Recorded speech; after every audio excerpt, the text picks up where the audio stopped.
This is Still Standing with Michael Caputo, episode 23.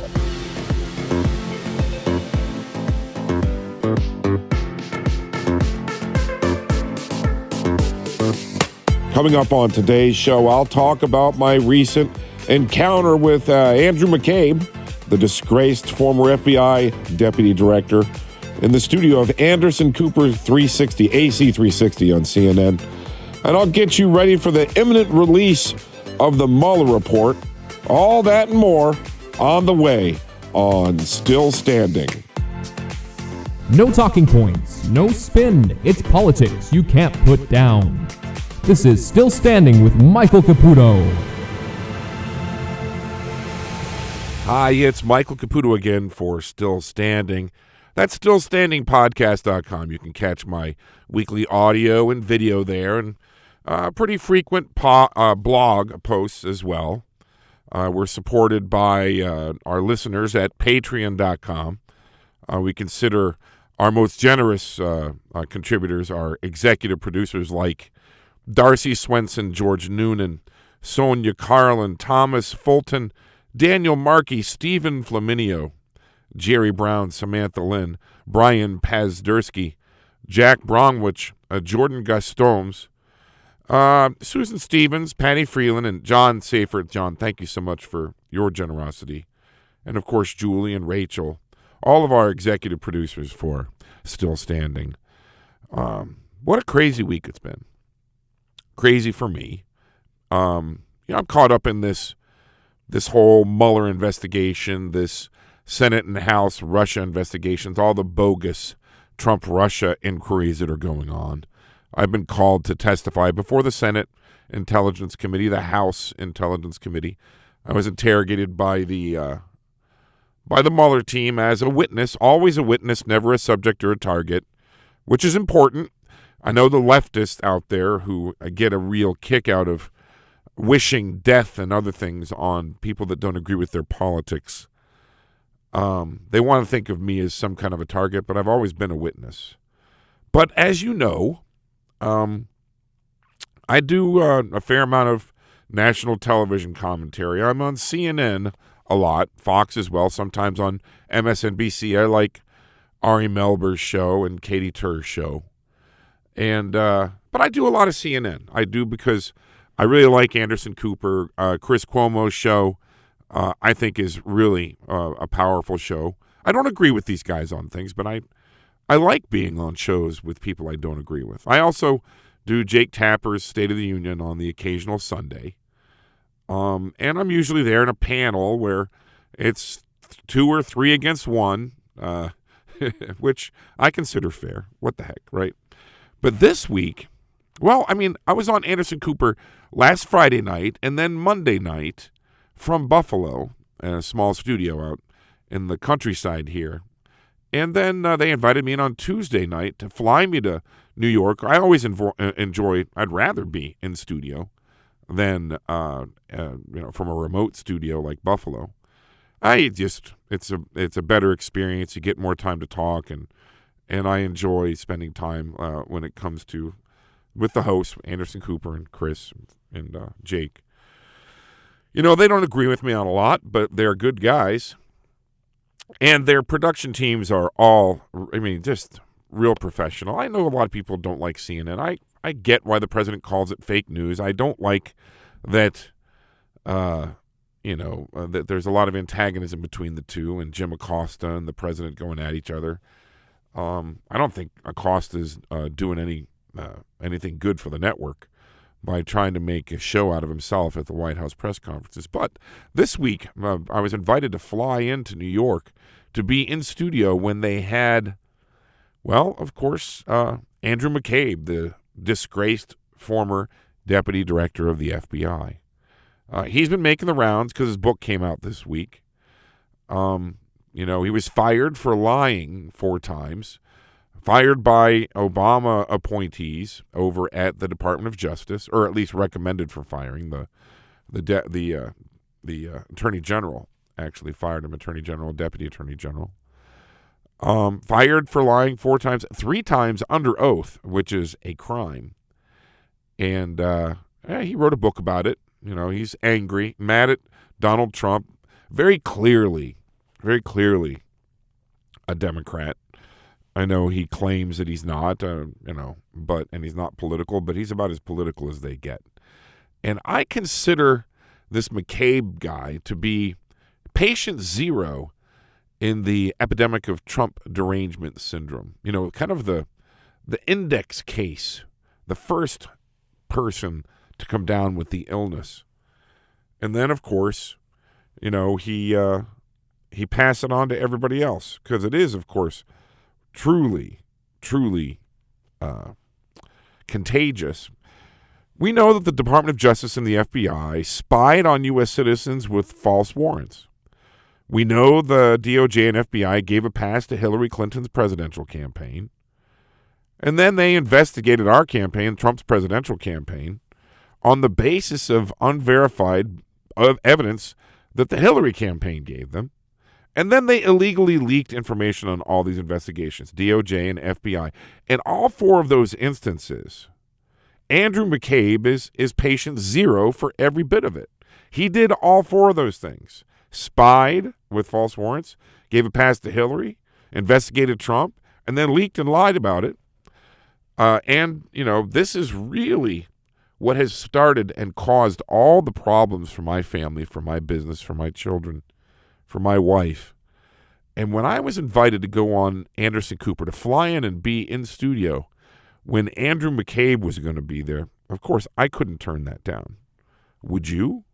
I mean, think about it. Roger Stone, Paul Manafort, Carter Page, George Papadopoulos, all these people, one by J.D. Gordon, Waleed Ferris, there are dozens of people who have been called in, cost them tens of thousands of dollars, me deep into six figures, to hire attorneys, all because Andrew McCabe didn't like who got elected president. Andrew McCabe, of course, and others, Jim Comey. I'm sure there's a whole league of people, Lisa Page, Peter Strzok, who did not like Donald Trump and thought it was something that they themselves could remedy, right? We know Andrew McCabe was discussing with Rod Rosenstein illegally recording the president's conversations. We know that they were talking about the 25th Amendment to try to remove the president with a majority vote and the support of the vice president, majority vote of the cabinet, the 25th Amendment, Section 4. And then when that all didn't work out, they went ahead and appointed Robert Mueller.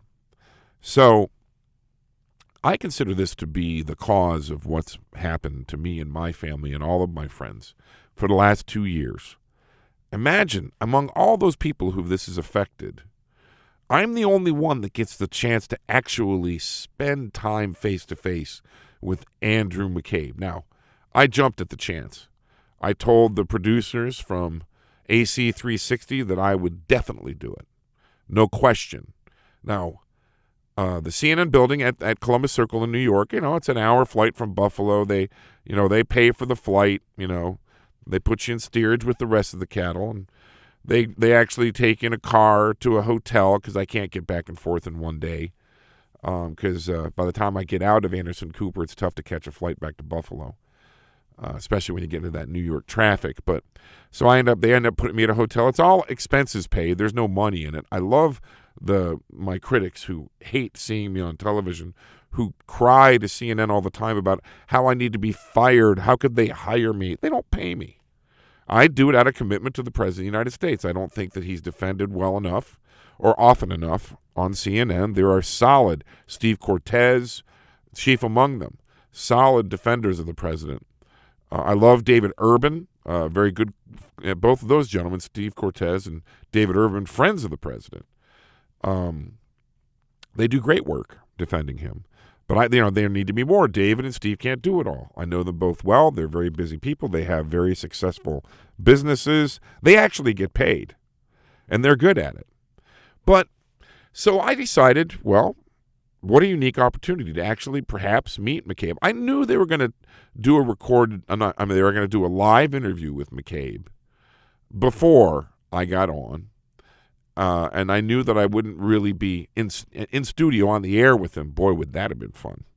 I don't think they would have liked exactly what I said to them.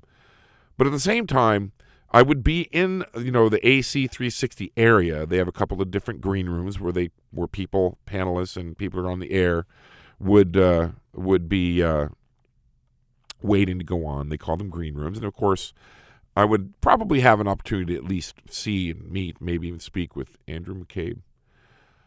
So I got there. They flew me in. I got there. I came in early in case McCabe came in early, and, of course, he did. They put him in a VIP green room. Listen, I was in Anderson Cooper's house. I was a guest of CNN. I'm not a paid contributor. I'm a guest, and I'm not going to treat people badly. I've had a few difficulties there, chiefly with Brian Fallon, Hillary Clinton's chief campaign spokesman, who I consider to be also a progenitor, also one of the causes of these problems my family has had. We exchanged some words, but there was, of course, just words. And I shouldn't have done that. That was several weeks ago at least. And I wasn't going to do it with McCabe. I wasn't going to disrespect Anderson and his staff and their hospitality. But I wanted a chance to meet him. And I noticed that all the other panelists that I was on with, including, oh my gosh, how can I forget the people that I was on with? Of course, I was on with Anderson, and all the other panelists that I was on with. They actually went over to the VIP green room with Andrew McCabe. I could have done the same while waiting to go on the air, but I didn't. I didn't want to make people nervous. There are great people there. This woman named Danelle, one of the senior producers. I felt like, she didn't want me to go in. She didn't tell me she didn't want me to go in, but I just stayed away. I didn't really feel like a lengthy conversation with McCabe was going to go anywhere that where I would keep a respectful tone. But I knew at some point I would see him. It was an incredible opportunity. He went on. I'm sitting there in the green room watching him and just listening to him and the things he was saying. The guy is so clearly a congenital liar. All the way at the cellular level, he is dishonest. All the way to the point where he actually called the president a Russian asset. It's comic. It's comedy to me. The president is no more a Russian asset than Andrew McCabe is the Queen of England, right? I mean, look, I found out that McCabe is actually pretty short, like 5'5", which is about the same height as the Queen of England.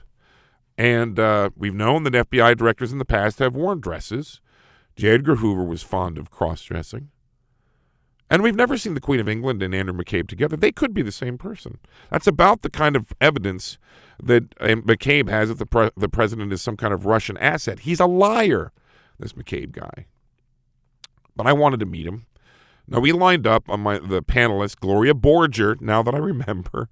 My gosh, I like her. I've known her for a lot of years. I used to work with her in the House of Representatives. I think she was with U.S. News in those days. And, we all lined up. There's a little bottleneck to get into the studio where, you almost have to walk sideways for people who are going the other direction. You have to, sidle up, scoot through. And when one interview is over and the next one's, the panelists got to get in there, it's a quick changeover. It's like, boom, the previous interview, the VIP interview goes out, you go in, you get caught in this bottleneck.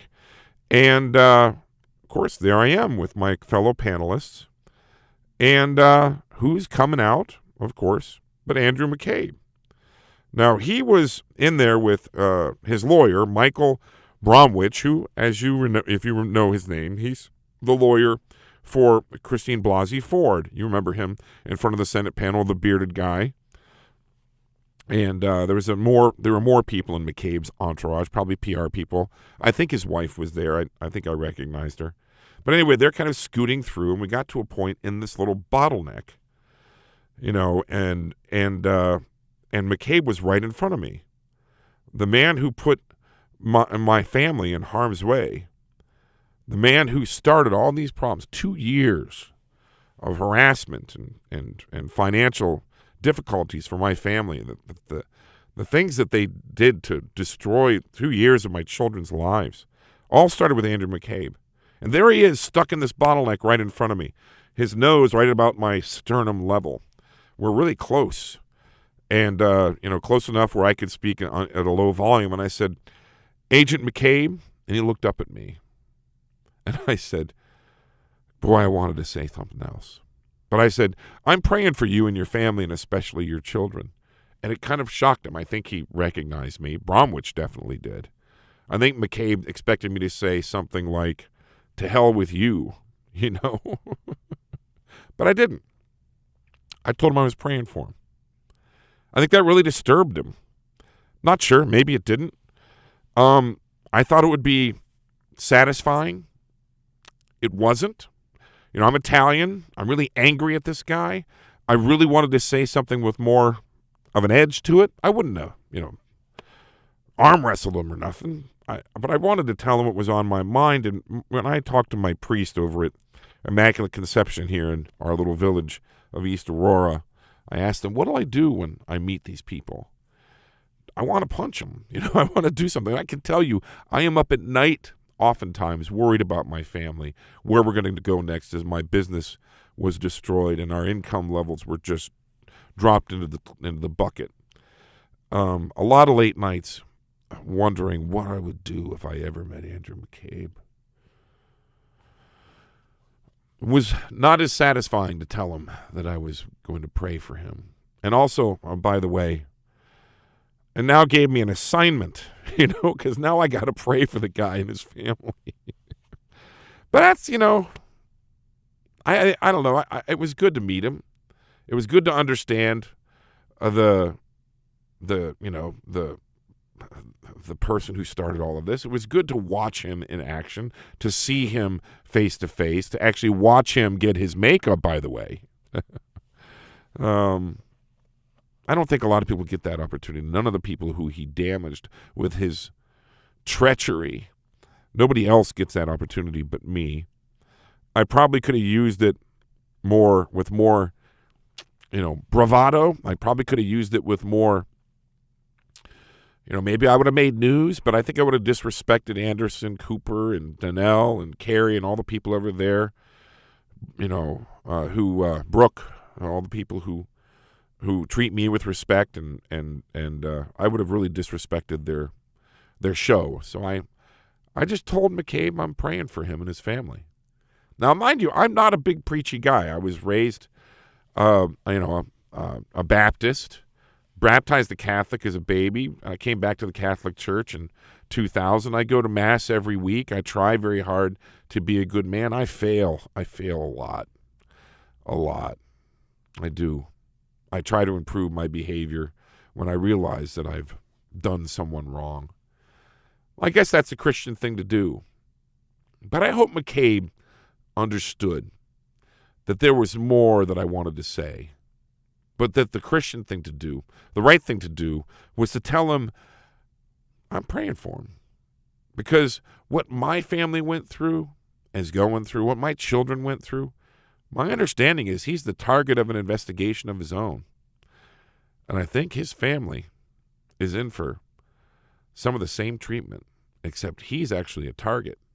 I've just been a witness. An interesting experience. I got back to the hotel across from CNN. I didn't sleep. Got up really early to get a flight back home. I had a lot of work to do here in my office outside of Buffalo.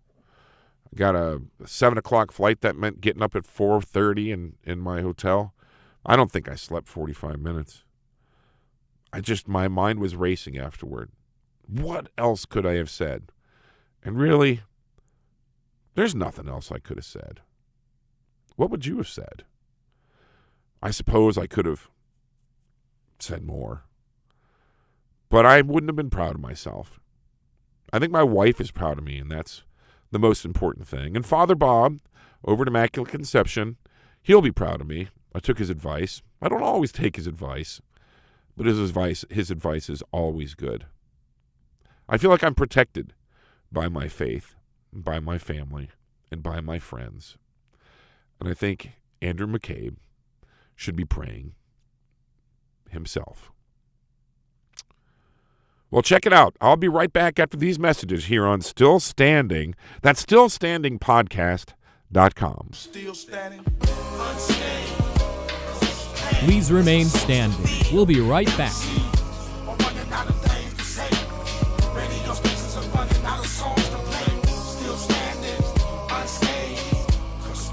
So it looks like Attorney General Bill Barr, new on the job, still there, a week?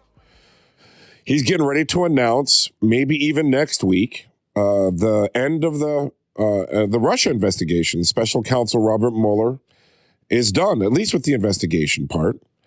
And Barr is not going to, according to news reports, who knows if these are true, but they're looking to be true. These look to be confirmed reports. They're not going to submit the entire report. The Barr's team at the Department of Justice is going to put together a summary and submit that to Congress. This is about as clear an indication we've gotten yet that Mueller's almost done. And that's great as far as I'm concerned. My family, we've been on hold for 2 years just as a witness in this jackpot. But we don't know when this report is going to be submitted to Barr and whether Barr's announcement, of his summary is coming. It's probably going to take them a bit of time over at Justice to prepare the summary of this report. I'm sure the report is pretty extensive. 2 years, dozens and dozens of interviews, $50 million spent. But, Donald Trump is actually on his way overseas for a summit with Kim Jong-un, the North Korean dictator. So I'm quite sure Bill Barr, who served in the spot as Attorney General before, is going to try not to interfere with that. We've seen some announcements out of the Mueller investigation, cleverly timed for when the president was overseas.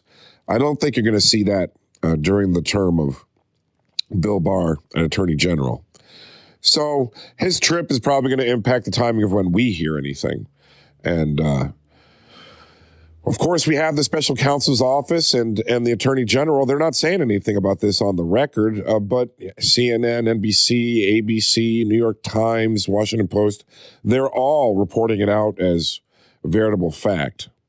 And we know from Bill Barr's confirmation hearings in the United States Senate that he wants to be transparent as possible about this. And he wants to follow all of the norms and rules of releasing this thing. I'm sure there's a lot of confidential and national security information in the full investigatory report out of the special counsel's office. So this summary is probably necessary, but it's not going to be satisfactory. I mean, it's really not going to be enough for the people who are suffering so greatly from Trump derangement syndrome. Oh, you know that. I mean, the people who have applauded Bob Mueller for 2 years and talked about how important it was that that he be allowed to do his work, that we protect him from the Trump administration, that he's going to find all the terrible things that were done by the people involved in the Trump campaign. All of this, these people are starting to turn on Mueller. We see a Representative Schiff, the chairman, the Democrat chairman of the House Permanent Select Committee on Intelligence, complaining that Mueller never really did a good job looking at President Trump's businesses. Never mind that the businesses have nothing to do with Russian collusion that never existed. But then I saw a tweet from Rob Reiner. Remember him from All in the Family? He was Meathead on All in the Family. Of course, a top-notch producer in Hollywood now, a reliable leftist who is about as crazy as they come when it comes to this Russia investigation. He sent a tweet late last night. Well, not late, right after dinner last night. And the tweet said, "From what I understand about the complexities, opaqueness, and length of counterintelligence investigations, I'd be surprised if Mueller was able to uncover the breadth of this conspiracy. More digging will have to be done. But there'll be crimes, and we better get to see them." Of course, Mueller and his team were not going to be able to get to the bottom of this, according to newly found expert Rob Reiner, right? Not with his dozen plus prosecutors, crack Yale law graduates with their love of Hillary Clinton and their hatred for Donald Trump. I don't even know how many FBI agents. The FBI agents I met when I was interrogated by the Mueller team, pretty sharp guys, nice enough, just there doing their job. God, how many were there? God, I heard tell over a dozen, probably more. Every individual prosecutor has two of them assigned to them, I think. There were two assigned to my interview. If these guys can't get to the bottom of it, then, nobody can, according to Rob Reiner. I'd be surprised if Mueller were able to uncover the breadth of this conspiracy. Listen, meathead, we weren't able to conspire with the deli across the street from Trump Tower. We were running and gunning with about 1/5 the staff that we needed to run a presidential campaign, to run the leading Republican presidential campaign. There was absolutely no possible way that this ever happened, this vast conspiracy in your mind. Reiner thinks that more digging will have to be done, and that is going to be the mantra of the left. The mantra. What Mueller did over 2 years with $50 million plus and dozens of experts in investigation, that wasn't enough digging. More digging's got to be done. That is basically code for, please get moving on this, Chairman Schiff over at the House Permanent Select Committee on Intelligence, which has about 1/100th of the resources that the special counsel had. Can you believe that Reiner and the rest are going in this direction? I can tell you, I've expected it all along. The Mueller investigation was never going to be enough. This Trump derangement syndrome, the advanced stages like Meathead and others, now they're going to resort to hallucinations.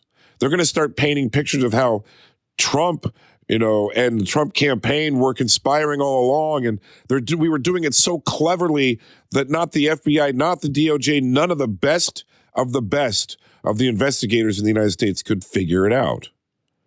Of course, that's complete bullshit. But it's, 2 years of Mueller wasn't enough. They wanted this to go on for 5 or 6 or 7 years, certainly until 2020, when they think Donald Trump is going to be defeated. And of course, Reiner says there are definitely going to be crimes and we better get to see them. What does that mean?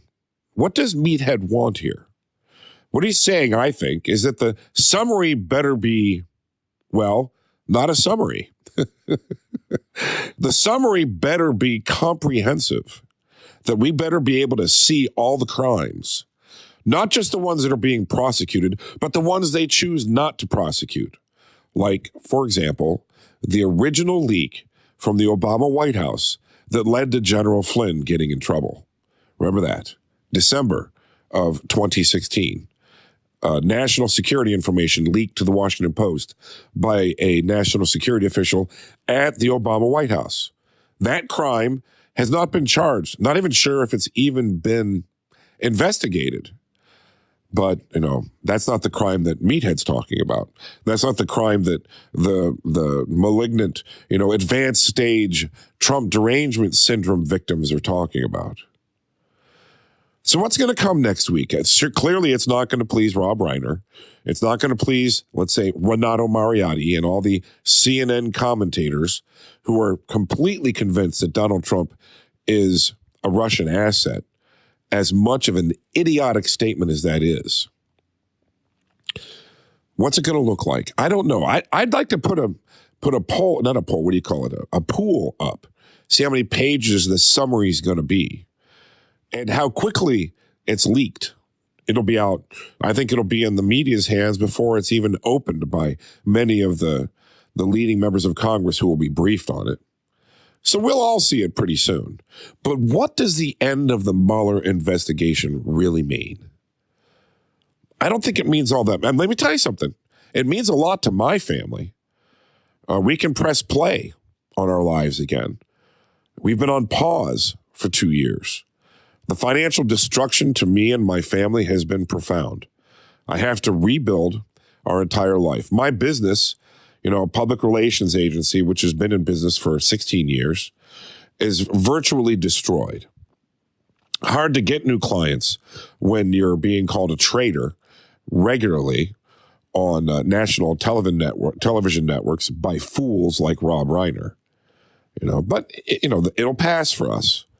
We're still standing, you might say. But what will it mean for Donald Trump? There are dozens and dozens of House investigations now. And the Russia investigation, which is going to be continued by Chairman Schiff of the House Permanent Select Committee on Intelligence, that's just one of them. I think they'll do a lot there. I might even get called back.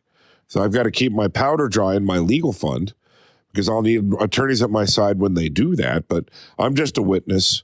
And as partisan as they will be, I'll treat them with respect. Even if they don't treat me with respect, I'll answer their questions if I choose to go. Because after spending so much time and money on this bogus investigation, maybe my attorney will say I shouldn't. I'll do whatever my attorneys say. But then you've got all the investigations into the Trump family, the Trump businesses, Donald Trump's tax returns, which, what the heck are they going to find in there, right? They're not going to find anything. There are dozens of these investigations, and I think, in the end, the days of the Mueller investigation when the House was in control of the Republicans will look like an easier time than what we're about to enter into. I think it's safe for the Mueller investigation to end now, if, in fact, you believe in the deep state conspiracy here. And the more we hear from Andrew McCabe, the more I believe in the deep state. If you believe that the Mueller team was assembled in order to hopefully discover a crime on the president's part, set him up for impeachment, and to tie the hands of his administration so that they could not, implement the president's policies, the Mueller investigation has been successful. And now that the House is under control of the Democrats and the committees are all staffed up and the investigations have begun, the Mueller investigation, if you believe in that conspiracy, it's safe now to end it because I think we're entering into a stage where we'll probably have 2 or 3 times the investigations into the president. And they're going to go much further than Mueller because say what you will about Bob Mueller, I don't think Bob Mueller was ever going to get into the socks in the president's family, dig into the underwear drawer of Melania, and try and go through the Transformer collection of Barron Trump. But now we're headed there with the House investigations. Of course we are. I think the president's administration is going to have to fight this off even harder than the Mueller investigation, which was being governed by statutes at, the Department of Justice and guidelines. And, like him or not, Bob Mueller isn't the wild man that let's say, for example, Maxine Waters is. But of course, she is the chairperson of the House Financial Services Committee and will be conducting her own investigations. So now we leave the realm of relative sanity, principally guided investigation that is now being concluded, and we're entering into a world of nut jobs and investigations being driven by pure and absolute partisan politics. The end of the Mueller investigation is something we've all looked forward to. My family, yours maybe, certainly the Trump family, the Trump White House, the Trump organization. But I think it gets worse from here. It doesn't get worse for my family. We've been through plus 200,000 plus in legal fees. Thankfully, most of those, all of that has been paid for by donors. About 8,000 people donated at least, I'm on average about $50 to make sure that I could pay my legal fees and help others pay their legal fees. And we're going to be eternally grateful. In fact, I've never, since my GoFundMe was set up, just under a year ago, I've never gotten a legal bill. I've never seen the money going out. The legal bills go to my trustees and they're paid. And so the actual legal fees really haven't, damaged our family. They did initially. I had to liquidate my kids' college fund and had to skip some mortgage payments to get things moving. But all that returned to our family, and financially, we're whole, at least from the direct expense side. But then the opportunity costs were pretty great. Every single cent we had was devoted to just living, just paying the mortgage, getting the food, making sure my kids had what they needed to go to school, to pay the tuitions and things of that sort. Now that my business has been destroyed, because, public relations, that's about good news, putting together good news for your clients. And it's hard to get good news from a public relations agency that is under siege of a federal investigation. Even as a witness, it didn't matter. If you check social media anywhere, especially on Twitter, and for the first few minutes after I appear on CNN, you can't believe the tirades that go on. Traitor, off to jail. You look good in orange, Michael. These people don't even know what the difference between a witness and a target of an investigation is. I have never been more than a witness. But nevertheless, the opportunity costs of losing client after client and not being considered by new business opportunities, they're pretty great. So, my family's had to give up on any kind of regularity of vacations. We were able to drive down to Florida last year, which was great. But my kids, they didn't get what your kids got. Maybe they did. I don't know. I don't know what kind of house finances, home finances you have. I don't think you're probably any worse off or any better off than me. Most people who listen to my podcast, at least from what I understand from the people who write to me, are from the middle-class background that my family's from, working-class background. But again, we get to start all over, the Caputo family. And that's great. I'm happy about that. But what's next? What's next for us? What's next for you? What's next for Donald Trump? Stay tuned, right? Because who knows? Who knows what the future is going to bring? Let's check out the Mueller report summary when it comes out. Let's discuss it. Hopefully it's next week. Hopefully these news reports are right. And I hope you have a great day. All right, Michael Caputo for Still Standing. You're going to have to tune in again, I hope, because next week should be really good.